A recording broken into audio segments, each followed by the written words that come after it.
Awalnya, aku pikir hidupku akan lebih tenang di masa tua. Tapi siapa sangka, kota yang menjanjikan kenyamanan justru membuatku merasa seperti pembantu di rumah anakku sendiri. Aku diajak ke kota, tapi ternyata bukan untuk dimuliakan sebagai seorang ibu. Namaku Sumarni, usia sudah 67 tahun. Rambutku mulai memutih, tangan keriput, dan tulang-tulang sering ngilu bila terlalu lama duduk atau berdiri. Aku tinggal di sebuah desa kecil di pinggiran Jawa Tengah. Selama ini hidup sendiri di rumah peninggalan almarhum suamiku. Anak satu-satunya, Rani, sudah menetap di Jakarta sejak menikah. Beberapa bulan lalu, Rani menelepon. "Bu, gimana kalau ibu ikut ke Jakarta? Di sana kan lebih enak, nggak sepi, bisa bareng sama cucu juga."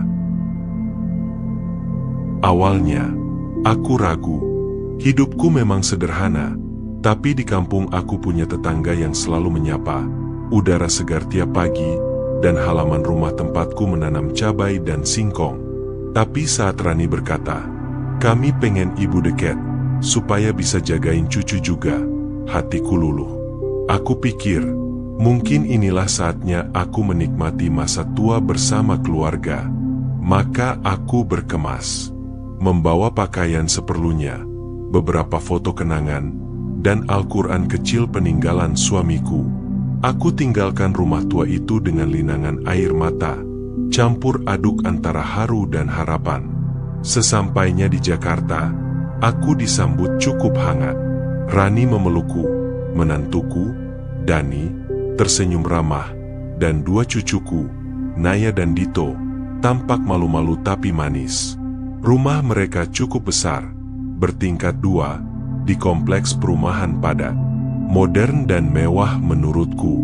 Awalnya, hari-hari terasa menyenangkan. Aku bangun pagi, menyiapkan sarapan, dan sesekali ikut bermain dengan cucu.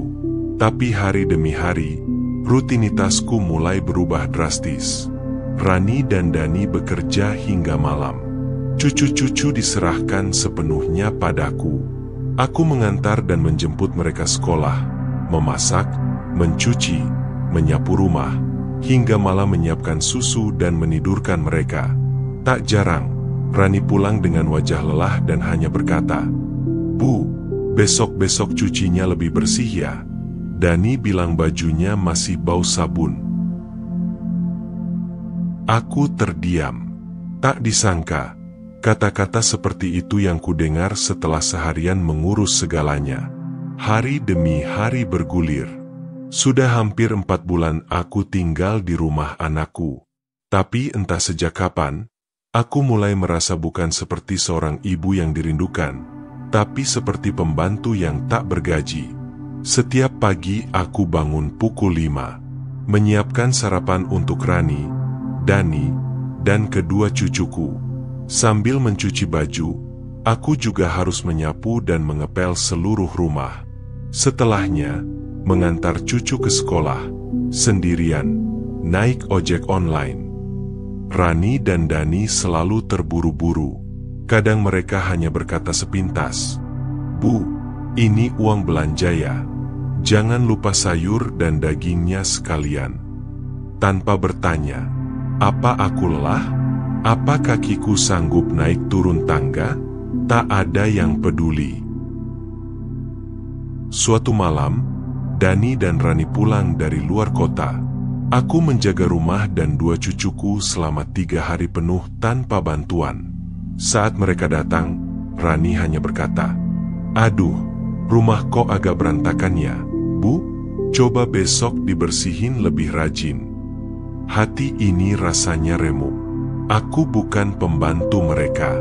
Aku ibunya. Aku ingin sekali bicara, tapi lidahku keluh. Tak ingin menyinggung, tak ingin merusak hubungan. Malam itu aku duduk sendiri di pojok kamar kecil yang mereka sediakan untukku. Kamar itu dulunya gudang. Bau lembabnya masih terasa. Aku menatap foto almarhum suamiku. Air mata menetes. "Mas, ini bukan yang aku bayangkan. Aku kira hidup bersama anak di masa tua akan membuatku merasa dicintai. Tapi kenapa aku malah merasa seperti orang asing di rumah anakku sendiri?" Suatu hari, kejadian yang membuat hatiku benar-benar hancur pun terjadi. Saat itu Rani mengajak teman-teman kantornya ke rumah. Aku dengan sigap menyiapkan makanan dan minuman, membersihkan ruang tamu, dan merapikan cucu-cucu.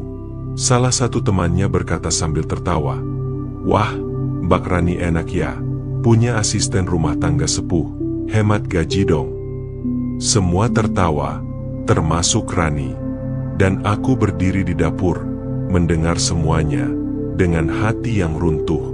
Setelah kejadian itu, aku mulai mengumpulkan sisa-sisa keberanianku. Malam hari, ketika Rani dan Dani sedang duduk di ruang keluarga, aku mendekat pelan-pelan. Suara TV menyala, dan mereka tampak kelelahan sepulang kerja. "Ada apa, Bu?" tanya Dani tanpa menoleh. Aku duduk di pinggir kursi, menatap mereka perlahan. "Bu pengin pulang ke kampung," ucapku akhirnya.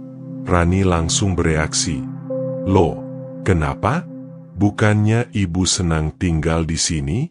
Nanti siapa yang jagain anak-anak kalau ibu pulang?" Pertanyaan itu seperti tamparan. Selama ini aku tidak dianggap ibu, hanya dijadikan penjaga cucu. Bukan karena ibu nggak sayang sama kalian atau cucu-cucu, tapi ibu sudah tua. Ibu lelah. Kadang ibu pengin istirahat, pengin merasa seperti ibu, bukan pembantu. Suaraku pelan, gemetar. Rani terdiam. Dani pun menatapku untuk pertama kalinya malam itu. "Ibu nggak pernah cerita apa-apa. Kami pikir ibu senang di sini," ujar Dani. Nada suaranya mulai melunak. Aku hanya tersenyum tipis, karena ibu nggak mau jadi beban. Tapi makin lama, ibu sadar, ibu justru seperti orang yang hanya kalian manfaatkan tenaganya. Rani tertunduk. Malam itu tidak ada perdebatan, tapi juga tidak ada pelukan.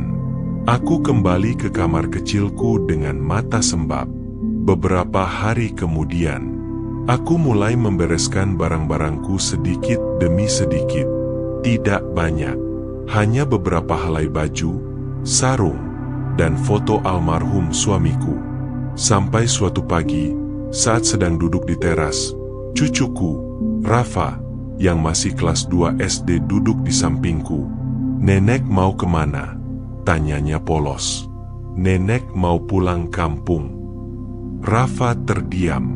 "Tapi nanti siapa yang temenin aku kalau mimpi buruk?" Air mata langsung tumpah. Tanpa kusadari, pelukan kecil dari cucuku itulah yang paling hangat yang pernah kuterima sejak aku di kota. Dani dan Rani akhirnya mengantarku ke terminal. Tanpa banyak kata-kata, hanya dengan koper kecil di tangan, aku berpamitan. "Aku minta maaf ya, Bu," bisik Rani, menahan tangis. "Aku terlalu sibuk sampai lupa kalau ibu juga manusia, yang capek, yang bisa sakit." Aku mengangguk. "Jaga cucu-cucu baik-baik.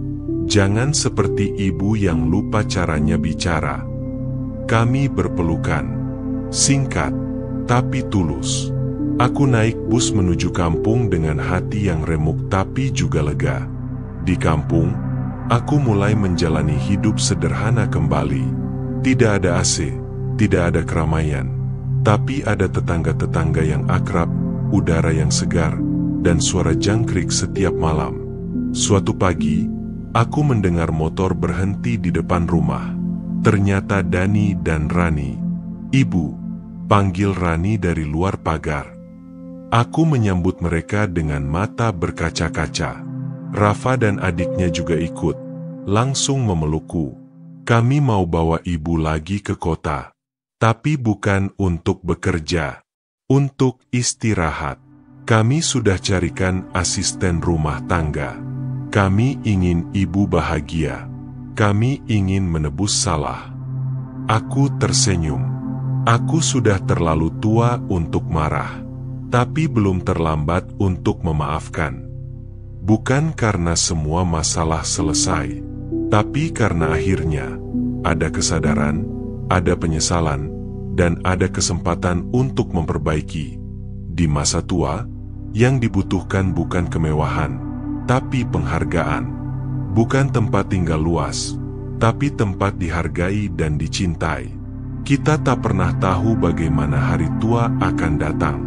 Tapi satu hal yang pasti, setiap orang tua hanya ingin disayangi, bukan dimanfaatkan. Kalau kamu masih punya orang tua, peluk mereka, ucapkan terima kasih. Jangan lupa like, komentar, dan subscribe agar semakin banyak yang bisa mengambil pelajaran dari kisah ini. Sampai jumpa di kisah inspiratif selanjutnya.